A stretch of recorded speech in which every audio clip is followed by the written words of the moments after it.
Hindi ko siya tatawaging croissant kasi kahit ako matitrigger. Hindi naman kasi talaga siya croissant. At cheese roll to na may layers ng margarine.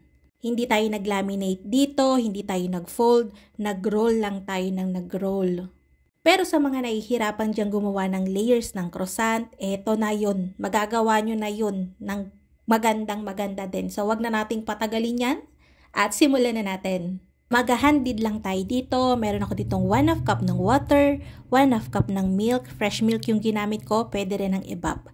Isang piraso ng large na itlog, 1/2 cup ng white sugar, 1 teaspoon ng salt, and then haluin lang natin yan hanggang sa matunaw na yung sugar and salt. Recipe lang siya ng sweet type dough. So, hindi talaga siya pang croissant.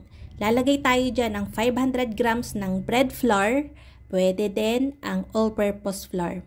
2 teaspoon ng instant dry yeast, and then haluin na natin yan hanggang maging dough siya. Sa mga may mixer, pwede nyo tong gamitan ng stand mixer.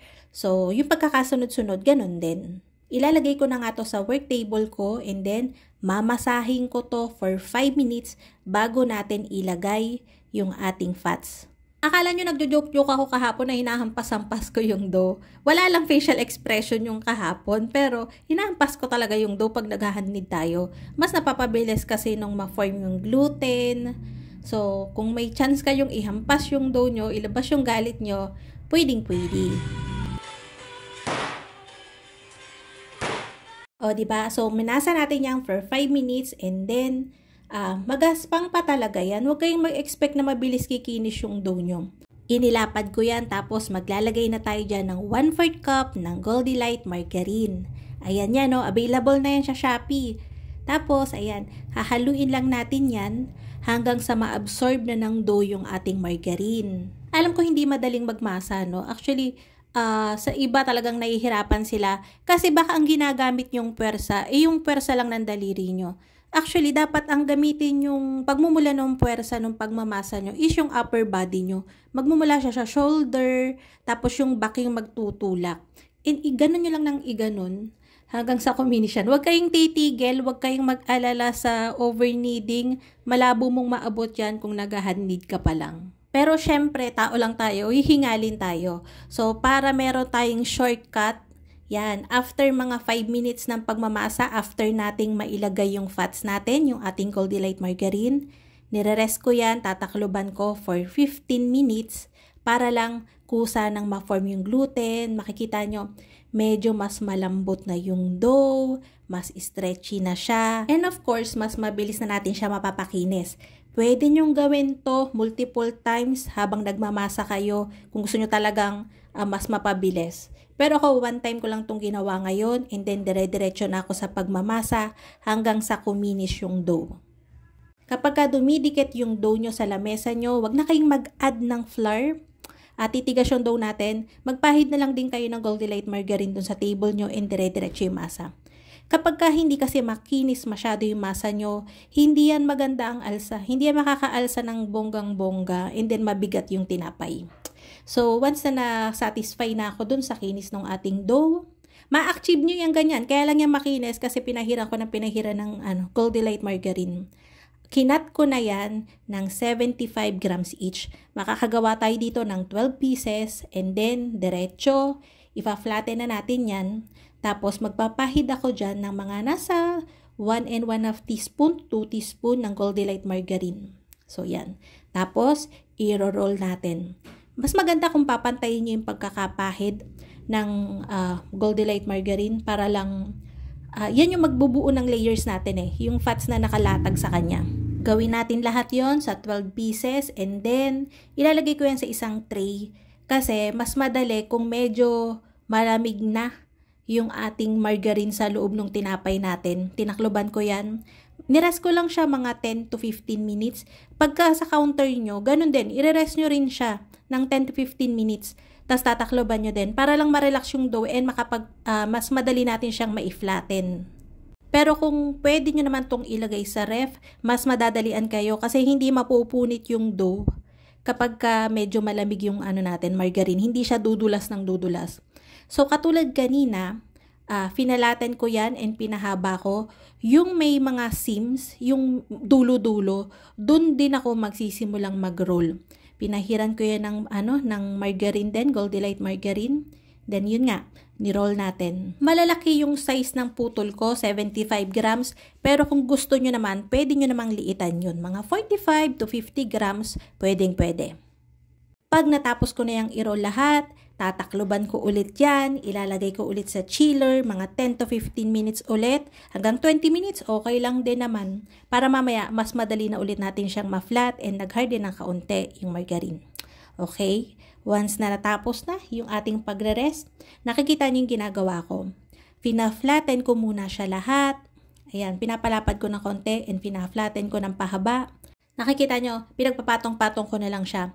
Ang ano kasi nito, kapag pinuwersa natin yung pahabain ng manipis na flat natin yan na manipis agad, magpupunit-punit yan. And uurong lang yan ang uurong. Pero pagka inunahan natin siya ng pagpa-flatten ng bahagya, tapos na-rest natin siya, mga ilang minuto lang naman, mas madali natin siyang maipa-flatten ng mas mahaba. Okay?